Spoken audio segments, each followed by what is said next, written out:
Game in Reims, du 22 au 24 novembre 2019, en direct du Parc des Expositions de Reims, sur Beta Série La Radio. Toujours en direct de Game in Reims avec Jordan Inconstant. Je ne sais pas si on dit Jordan ou Jordan. Jordan. Par pitié. D'accord. Et Joris, alors j'arrive pas à vous le lire. Adou, d'accord. Ouais, vous êtes tous les deux dans Monstrous Circus. Alors vous, Jordan, vous l'avez créé. Vous, Joris, vous jouez dedans. C'est un court-métrage qui a été très primé et qui a une très belle vie. Racontez-nous un peu de quoi ça parle d'abord. Alors c'est une troupe de freak show qui décide de monter une troupe de cirque pour faire évoluer les mentalités auprès du public en fait. C'est un sujet qui est original. D'où vous est venue l'idée ?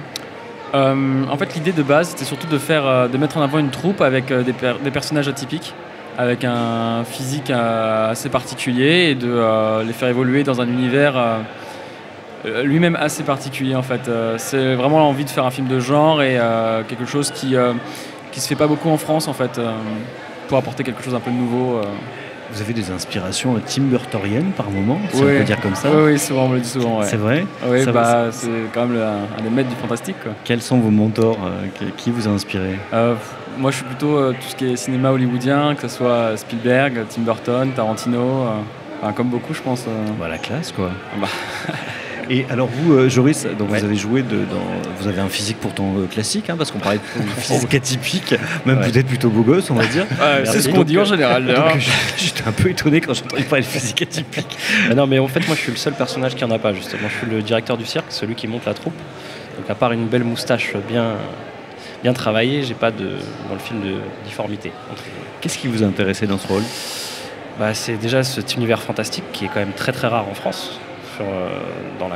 Parce que moi je suis vraiment comédien, je fais ça de ma vie et du coup des rôles comme celui-là on n'en trouve pas du tout et c'est vrai que c'est pas la première fois qu'on travaille ensemble avec Jordan et du coup quand il m'a envoyé le scénario j'ai adoré tout le concept du freak show, tout ça, c'est quelque chose aussi qu'on avait un petit peu vu mais pas beaucoup, on l'avait vu un peu dans American Horror Story, les choses comme ça. Oui, une vieille série qui s'appelait Carnivàle aussi. Peut-être. Qui parle de ça, un cirque itinérant. Ouais. Donc c'était un projet très excitant en tout cas à faire et on s'est éclaté d'ailleurs sur tout le tournage. C'était tourné quand ? On a commencé il y a 2 ans maintenant. On a tourné en France, en Suisse et une bonne partie en Écosse aussi. Comment vous avez fait pour monter ce projet ? Parce que ça coûte cher. Ça coûte cher et le problème c'est qu'en France les films de genre est assez... on n'est pas mis sur le devant de la scène donc du coup les subventions on a du mal à les avoir, à les obtenir. Du coup, je l'ai autoproduit en fait. Il y a aussi un souci, c'est que c'est un moyen métrage. Oui. Et il y a une économie pour le court, il y a une économie pour le long, mais je ne sais pas s'il y a vraiment une économie pour le moyen. 30 minutes, ça reste quand même un court métrage et on peut avoir les subventions jusqu'à 60 en fait. D'accord. Vous voyez comme quoi j'aurais mieux fait de me taire. Mais je fais souvent mieux de me taire. Quel a été le moment le plus challengeant pour vous quand vous avez tourné dans ce court métrage ? Je vais y arriver maintenant. Il y en a pas mal. Il y en a beaucoup, ouais. Je pense que c'est le cirque. Ouais, peut-être le cirque, parce que là, il y avait à peu près 150 figurants. Alors, ça montre bien qu'on est en plein festival Game in Reims. On est dans le jus, là. On est dans le jus. On a une parade Star Wars qui va passer. Ils sont toujours les bienvenus, d'ailleurs. Oui, absolument. Et ça, ils se sont arrêtés aussi vite qu'ils ont commencé. Je vous en prie, continuez. Oui, je disais, c'est peut-être le moment au cirque, en fait, parce qu'il y avait 150 figurants, des danseurs, des feux d'artifice, des cracheurs de feu et tout ça, donc à gérer... C'était assez compliqué. Et vous avez autoproduit ça, c'est incroyable. Oui, avec beaucoup de bénévoles et beaucoup de partenariats, des choses comme ça. La vie d'un court-métrage, comment ça se passe ? Après le moment où ça sort, vous faites des festivals, expliquez-nous, c'est quoi la vie ? Alors, il y a d'une part les festivals, en fait, où on peut mettre le film en compétition, recevoir des prix, parler à des professionnels. Et à côté, on peut aussi faire vivre le film, par exemple, comme ici, à Game in Reims, le présenter à un public. Nous, on a fait toute une tournée promo, en fait, dans les endroits où on a tourné. Donc, que ce soit dans le cirque de Reims ou en Écosse, à différents lieux en Écosse. Et c'était important pour nous d'être vraiment de retourner là où on avait tourné pour diffuser le film et le présenter au public qui nous avait aidé à le faire en fait. Vous êtes un enfant du pays, vous êtes de Reims ? Oui. Donc c'est Game in Reims, c'est un peu votre festival de Cannes, j'ai envie de vous dire. On peut dire ça, oui, on peut dire ça. Est-ce que depuis la fin du tournage, vous avez commencé autre chose ? Oui. Sur le projet, vous faites quoi ? On est sur un western. Sur un western. Et on vous dira pas le nom du personnage principal, mais c'est pas mal et c'est international. Jordan, vous êtes un cinéaste atypique en France parce que le film de genre sur le film de monstre puis le western. Ouais. Ok. Ah bah avant on a fait aussi du super-héros, on a fait des fan-films, aussi bien de Star Wars, Pierre des Caraïbes. Qu'on entend bien en fond sonore, le son HD. Là, on peut pas mieux faire là. Je suis confus. On est en immersion. Mais en même temps, c'est ça les plaisirs du direct. Voilà Star Wars, on va voir Dark Vador arriver peut-être. Écoutez, combat de sabre laser derrière nous, je suis sûr que tout le monde profite du son HD. On va un peu parler de votre vie de sérivore, peut-être que vous regardez les séries. Est-ce que vous bingez l'un et l'autre ? Alors, vous savez ce que c'est binger? C'est regarder. Je suis un peu vieux, mais je vois pas ce que ça veut dire binger. Ça veut dire avaler toute une saison d'une série. Putain, on entend bien Star Wars, alors pour des raisons de droit, cette interview n'existera jamais, je pense. Je suis désolé si vous nous écoutez. Ça veut dire avaler tant. Ça veut dire. Je suis désolé. Moi personnellement, j'aime bien. Ça donne un petit charme. Ah bah voilà. Ah voilà, R2D2. Ce sont les joies du direct. Dark Vador. Je suis désolé. Luc, tu es mon fils. Voilà, maintenant les Mandaloriens qui arrivent avec le tambour.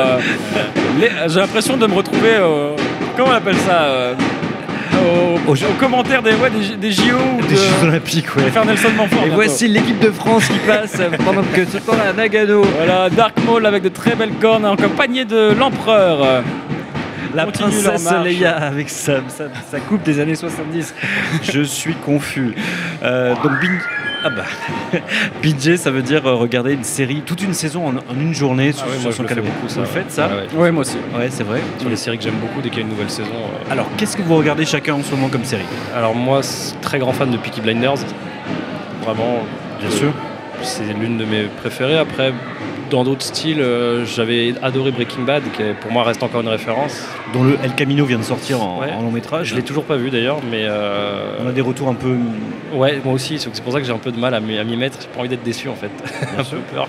Et vous, Jordan, qu'est-ce que... Moi, je viens de terminer Peaky Blinders sur les conseils de Joris. Très très bonne série. Et là, je suis The Mandalorian. Bon Bah bien sûr. Alors, pour rester dans le thème Star Wars. Alors c'est bizarre parce que ce n'est pas diffusé en France. Ah oui, mais on peut le trouver. Alors on ne peut pas le trouver car sur Beta Série La Radio on ne parle que de choses légales. D'accord. Mais ce qu'on va dire c'est que je le regarderai en mars. Ou alors vous avez de la famille aux États-Unis, c'est ça. Exactement. Voilà, San Francisco, vous prenez l'avion, vous allez le regarder. Voilà. Quel est le plus grand show de tous les temps, la plus grande série de tous les temps d'après vous, chacun? Game of Thrones peut-être quand même. Ah, on a reçu la voix française d'Arya Stark bien. Dans une autre émission que vous pourrez écouter sur Beta Série La Radio. Et vous alors, Joris? Pour moi, celle qui m'a le plus marqué, alors c'est peut-être pas, j'admets que c'est pas la, mais c'était l'une des premières vraiment que j'ai regardé et qui m'avait bien marqué quand j'étais jeune, c'était Prison Break, qui avait bien lancé, je trouve, le concept des séries en France. Oui, sur M6. Voilà, ouais. Bon, après, ça c'est. C'était très mauvais après sur la fin, mais ils sont morts je sais que la première saison, j'avais été sur le cul et j'avais vraiment l'une des premières séries que j'ai. Un concept incroyable. Ouais. Autre question de sérivore, quand vous étiez petit, quelle était votre série préférée? Qu'est-ce qui vous a marqué? Alors, évidemment, Jordan a à peu près 17 ans, donc c'était quand il était petit, c'était avant-hier. Figurez-vous que j'en ai 30 maintenant. Écoutez, on dirait que... Mais c'est normal, c'est normal. Quand vous étiez petit, Jordan, donc il y a 20 ans, une série qui vous a marqué? Là, comme ça, j'en ai pas en tête qui... Joris réfléchit pendant ce temps-là. Ouais, moi, j'en ai quelques-unes, ouais. Allez-y. C'était des trucs plus bon enfant qui passaient sur M6 aussi, et le soir, genre Notre Belle Famille, les choses comme ça. Exact. Bon souvenir. Ouais. Ma famille d'abord et tout. Voilà, les choses comme ça, ouais. Ouais, bon, on valide. Est-ce que vous connaissez un générique TV par cœur? K2000. Allez-y. Un chevalier solitaire et sa monture. Bonne culture, effectivement. Finissez cette phrase l'un et l'autre. Si Netflix appelle... On dit oui. On dit oui à quoi? On dit oui à n'importe quelle proposition. Très mauvais négociateur. Joris, si Netflix appelle. Ouais, j'aurais répondu on dit oui aussi. Donc, il faut savoir négocier, messieurs. Ouais. C'est vrai. Est-ce que vous regardez les séries plutôt sur une télé, plutôt sur un iPad ou plutôt sur un smartphone? Mon ordinateur, ouais. Sur mon ordinateur. Un ordinateur, ouais. D'accord. Enfin, sur mon PC portable, quoi. Je suis pas le bon exemple, plutôt sur un smartphone.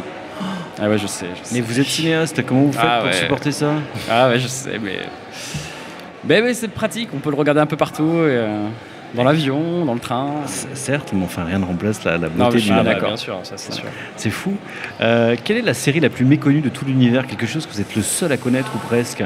Et vous vous dites, mais c'est incroyable qu'on ne connaisse pas cette série. Moi, je l'ai découvert il n'y a pas longtemps sur Amazon Prime, sur Prime Video. Oui.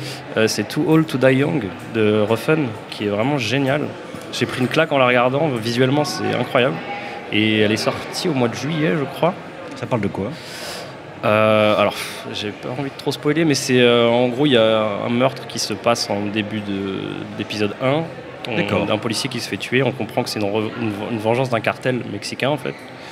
Et toute la série va tourner autour du policier qui était coéquipier de ce mec-là, qui va essayer de se venger. Et donc, c'est une guerre entre le cartel et la police. C'est spectaculaire, comme quoi sur Amazon, il y a de très très bonnes séries dont personne n'entend parler. Bien sûr, même The Man in the High Castle. Saison 4 en ce voilà, moment. voilà, exactement, que j'adore beaucoup aussi et qui est pas très très connu parce que j'en entends très peu parler. Quand j'en parle, on me dit ah bon, le concept est génial en plus, mais ils connaissent pas. Jordan, spoilez-moi une série télé. Ah, il faut que je spoil. Ah, j'aime bien ça en plus. Un truc affreux, hein, vous allez vous faire... Je peux te dire des Game of Thrones. Bah, tout le monde est au courant maintenant. Je crois que tout le monde est au courant. Ouais, Qu'est-ce que je pourrais dire? C'est compliqué. Je peux spoiler Star Wars, mais c'est pas une série. Peaky Blinders. Ah, Peaky Blinders. Ah oui. Bon, alors si vous regardez Peaky Blinders, Arthur ne meurt pas à la fin de la saison 4. Wow. C'est une fausse mort. C'est une fausse Vous mort. allez avoir des... Salomon aussi. Par contre, John meurt bien au début de la saison 3. Vous allez avoir des centaines de haters qui vont débarquer. Et je vais vous laisser là-dessus parce que vous pouvez partir en courant tous les deux. Ok, super. Merci d'être venu et merci surtout à vous. longue vie à Monstrous Circus. Merci Il faut beaucoup. absolument les regarder. On va vous mettre le lien en dessous du podcast. Super, merci beaucoup. À bientôt tous Merci les deux. beaucoup. Au revoir. Au revoir. Game in Reims, du 22 au 24 novembre 2019, en direct du Parc des Expositions de Reims, sur Beta Série La Radio.